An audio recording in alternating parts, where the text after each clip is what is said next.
मित्रांनो, आपण वर्क म्हणजे काय ते पाहिलं. वर्क म्हणजे फोर्स आणि डिस्प्लेसमेंट यांचा प्रॉडक्ट आहे. पण ते कसं असलं पाहिजे? बघा, या ठिकाणी काय म्हटलंय? The displacement of the object in the direction of the force.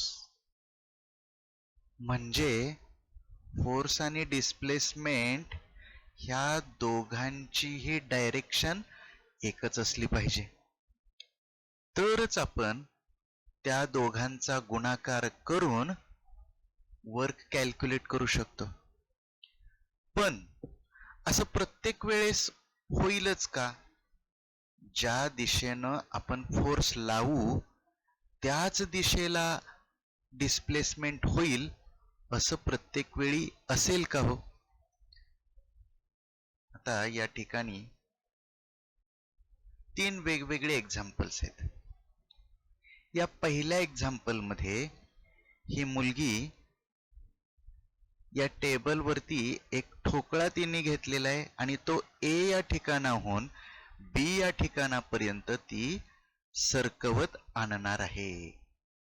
बघा, या ठिकाणी ती त्या ठोकळ्याला ज्या दिशेनं फोर्स लावते त्याच दिशेनं तो ठोकळा पुढे जाणार आहे. पण बी या फिगर मध्ये, या दुसऱ्या चित्रात, ही एक मुलगी एका खेळण्याला बांधलेली दोरी ओढते. ती दोरी बरोबर हॉरिझॉन्टल आहे का हो? नाही, ती दोरी थोडी तिरकी दिसते. पण त्या मुलीनं तिरक्या दिशेमध्ये जरी ह्या गाडीला, या खेळण्याला ओढलं तरी हे खेळणं मात्र जमिनीवरून हॉरिझॉन्टल डायरेक्शन मध्येच जाणार आहे, बरोबर? किंवा अगदी तिसऱ्या एक्झाम्पल मध्ये पण आपण बघूयात. इथं माग एक गाडी आहे, त्या गाडीला दोर बांधलेला आहे आणि पुढची गाडी त्या मागच्या गाडीला खेचते. आणि हे खेचत असताना तुम्ही बघू शकताय की तो दोर बरोबर आडवा नाही, थोडा तिरका दिसतोय. या दुसऱ्या आणि तिसऱ्या आकृतीमध्ये, चित्रामध्ये तुम्हाला काय लक्षात येतंय हो? फोर्सची दिशा ही डिस्प्लेसमेंटच्या दिशेमध्ये नाही, तरी सुद्धा डिस्प्लेसमेंट होतीये. काय बरं होत असेल? बघा, पुस्तकात काय दिलंय ते आपण वाचूया आणि मग याचं एक्सप्लेनेशन आपण बोर्डवरती पाहूया. You must have seen the events depicted in the pictures B and C above. When a child pulls a toy with the help of a string, the direction of the force is different from that of displacement. फोर्सची direction डिस्प्लेसमेंटच्या direction पेक्षा वेगळी आहे. Similarly, when a large vehicle tows a small one, टो करणे म्हणजे असं दोरी लावून ओढणे, बरं का? when a large vehicle, एक मोठी गाडी छोट्या गाडीला दोरीनं ओढते, तेव्हा the direction of force and the displacements are different. फोर्सची डायरेक्शन आणि डिस्प्लेसमेंटची डायरेक्शन वेगळी वेगळी. फोर्स तिरक आहे, डिस्प्लेसमेंट हॉरिझॉन्टल आहे. In both these cases, the direction of force makes an angle with the direction of displacement. Let us see how to calculate work done in such cases. अशा वेळी मग work कसं calculate करायचं ते पाहूया. When a child pulls a toy cart, toy cart म्हणजे खेळण्यातली गाडी. जेव्हा ते लहान मूल त्या खेळण्यातल्या गाडीला खेचतंय तेव्हा force is applied along the direction of the string. फोर्सची दिशा काय असेल? ह्या दोरीच्या दिशेतच फोर्स असणार आहे.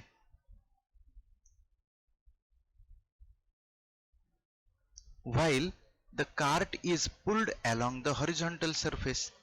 आणि गाडी मात्र आडवी जाणार आहे.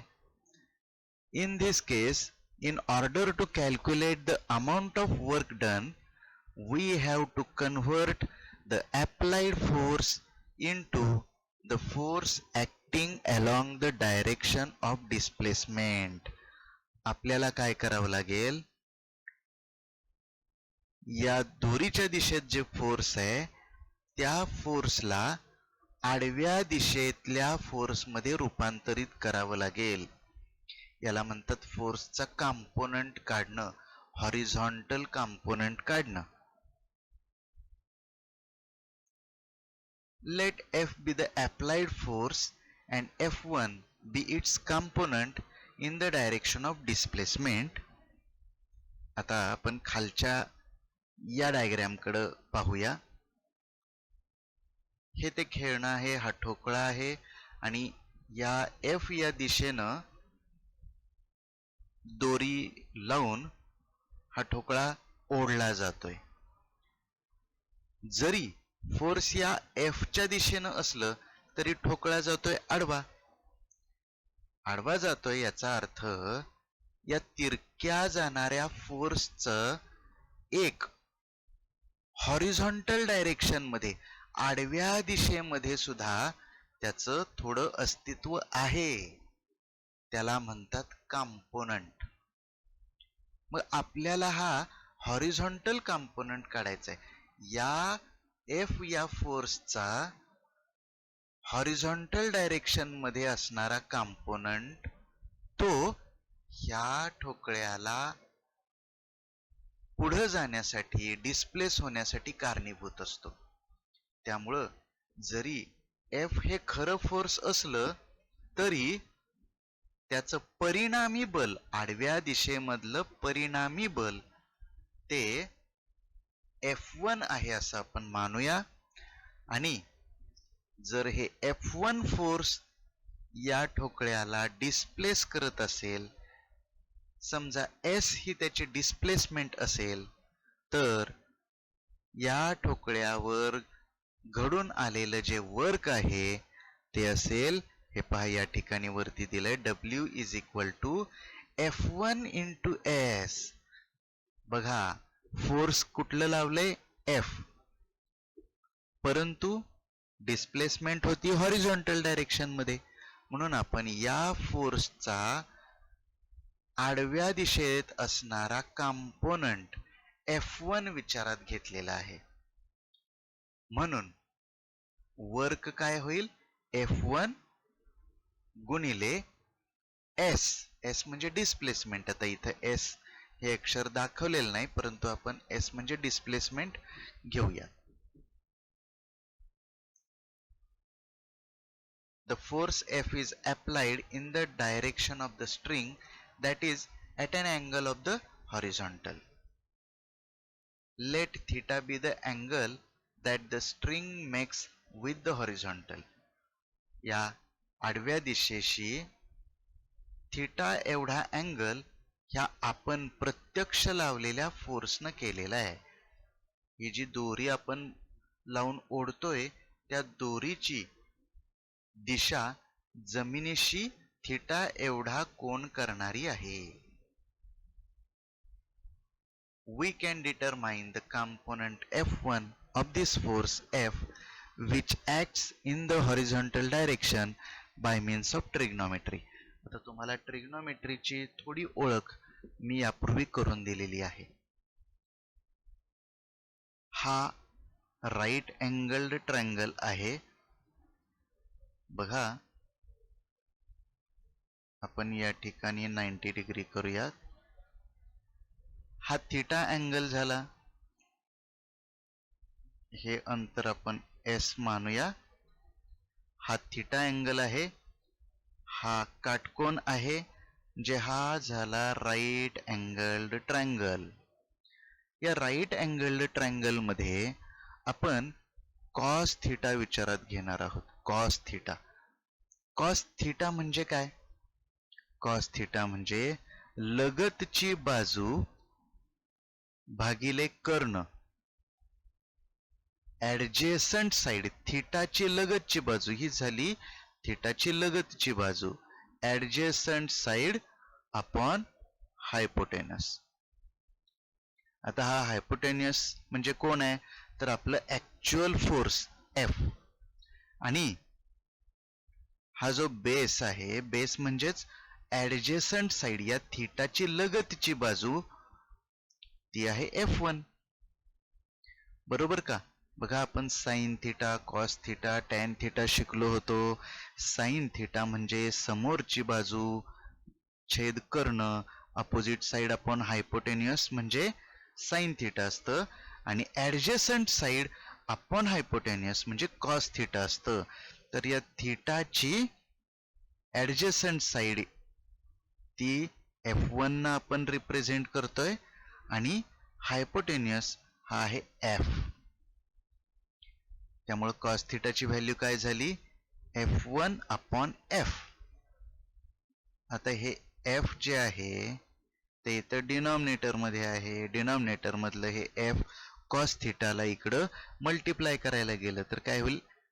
F cos theta is equal to F1. हेच उलट लिहिलंय. F1 is equal to F cos theta. Thus, the work done by F1 is W is equal to F cos theta into S. म्हणजेच W is equal to Fs cos theta. म्हणजे जर लावलेलं force हे डिस्प्लेसमेंटशी theta एवढा जर angle करत असेल तर ते force multiplied by displacement multiplied by cos theta हा एवढा कंपोनंट मूळ सूत्रामध्ये फरक घडवून आणतो. बघा, हेच आपण थोडंसं बोर्डवरती व्यवस्थित समजून घेऊयात. तर मित्रांनो, हे आहे आपलं खेळणं आणि ह्या दिशेनं फोर्स लावून त्या खेळण्याला ओढलं जातंय. पण अशी जरी दोरी लावली तर हे खेळणं असंच हॉरिझॉन्टल डायरेक्शन मध्येच पुढे येणार आहे, नाही का? त्यामुळे याची जी डिस्प्लेसमेंट होणार आहे ती या दिशेनं आहे. ही डिस्प्लेसमेंट S एवढी आहे असं आपण मानूया. हे जे फोर्स आहे हे फोर्स ह्या डिस्प्लेसमेंटशी थिटा एवढा अँगल करतंय असं आपण मानूया. आता हे फोर्स जरी असलं तरी डिस्प्लेसमेंट होती ह्या डायरेक्शन मध्ये.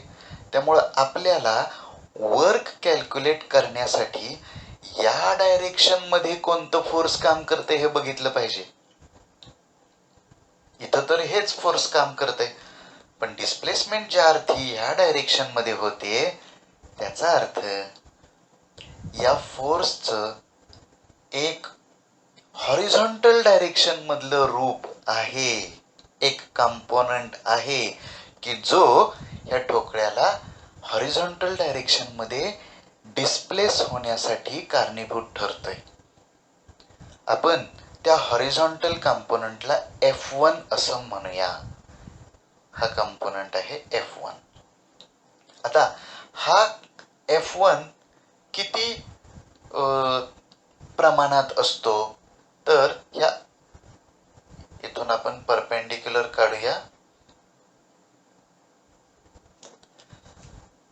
याची इथपर्यंत जी ताकद असते, फोर्स आहे, मॅग्निट्यूड असतं, तिथून आपण परपेंडिक्युलर टाकला तर तो या डायरेक्शनला जिथपर्यंत येऊन मिळेल, ज्या ठिकाणी मिळेल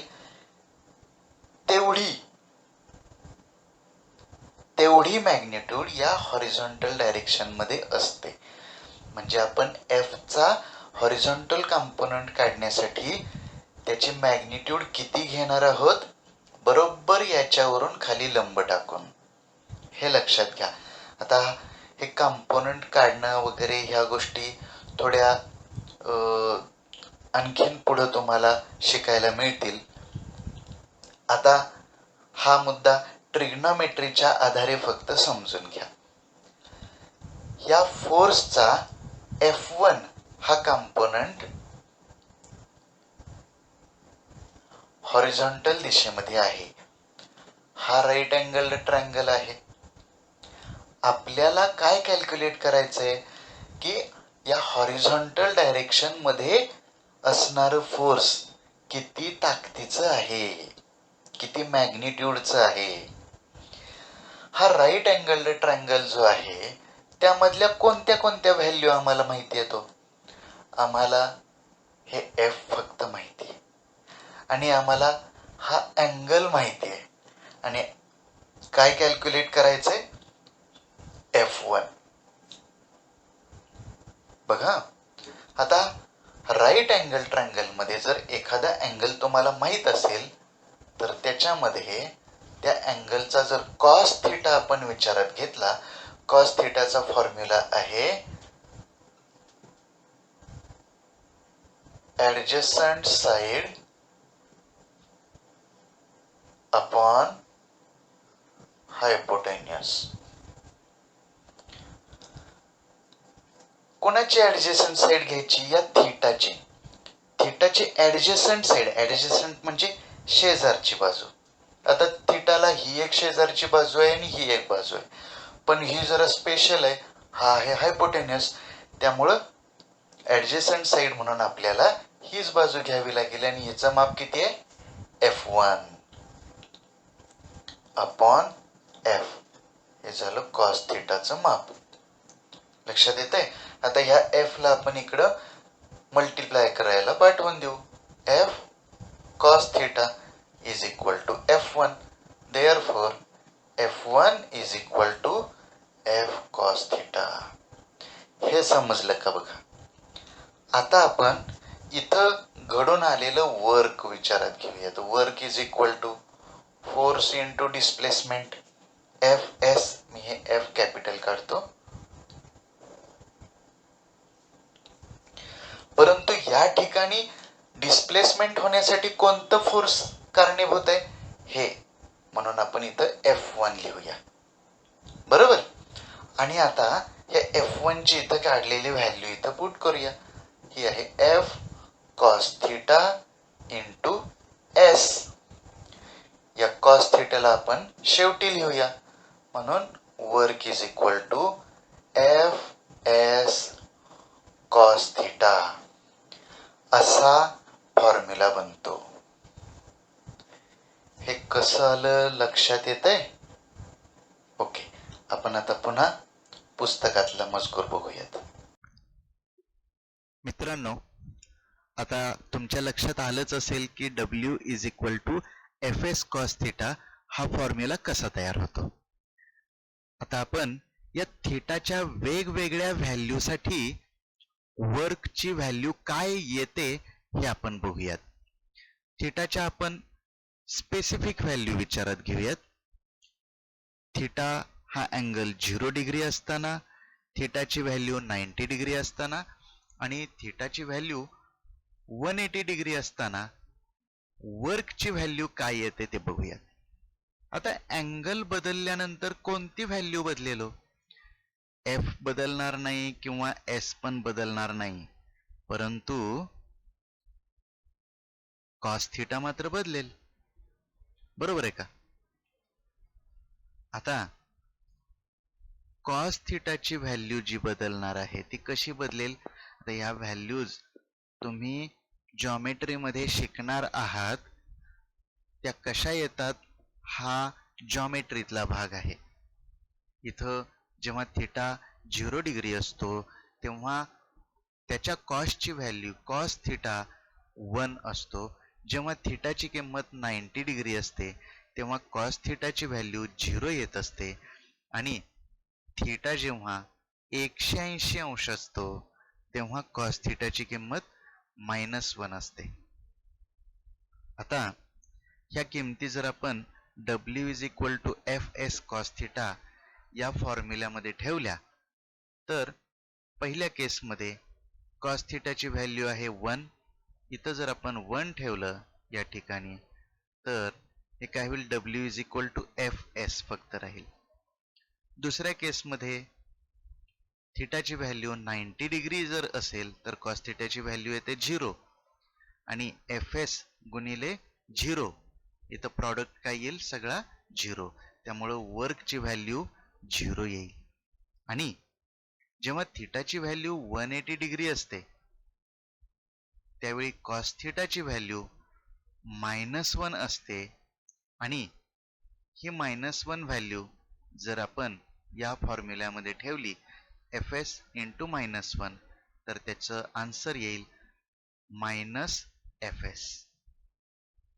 मग आपण कन्क्लुजन काय काढू शकतो बघा, जेव्हा थिटाची व्हॅल्यू 0 असते तेव्हा वर्कची व्हॅल्यू मॅक्झिमम असते FS. जेव्हा थिटाची व्हॅल्यू 90 डिग्री असते म्हणजे फोर्स हे परपेंडिक्युलर असतं डिस्प्लेसमेंटला, तेव्हा घडून आलेलं वर्क हे 0 असतं. वर्क त्यावेळी त्या फोर्समुळं झालेलं वर्क 0 असतं असं आपण म्हणूया. आणि जेव्हा थिटाची व्हॅल्यू 180 डिग्री असते, याचा अर्थ काय, 180 डिग्रीचा अर्थ काय, तर लावलेलं फोर्स या डायरेक्शन मध्ये आहे आणि डिस्प्लेसमेंट होती या डायरेक्शन मध्ये. म्हणजे फोर्स लावले एका दिशेनं आणि डिस्प्लेसमेंट होती एकदम विरुद्ध दिशेत. तर त्या वेळेत आपण असं म्हणायचं की वर्क हे निगेटिव्ह आहे. आता तुम्हाला प्रश्न पडेल की फोर्स लावलंय एका दिशेनं आणि डिस्प्लेसमेंट होती विरुद्ध दिशेनं, असं कसं काय? तर ते आपण पुढच्या व्हिडिओमध्ये शिकणार आहोत. पॉझिटिव्ह वर्क, निगेटिव्ह वर्क आणि झिरो वर्क. तोपर्यंत तुम्ही हा आत्ता शिकवलेला भाग चांगला अभ्यासून घ्या. हा व्हिडिओ 2-3 वेळा पहा आणि पुस्तक पण वाचून घ्या. ठीक आहे.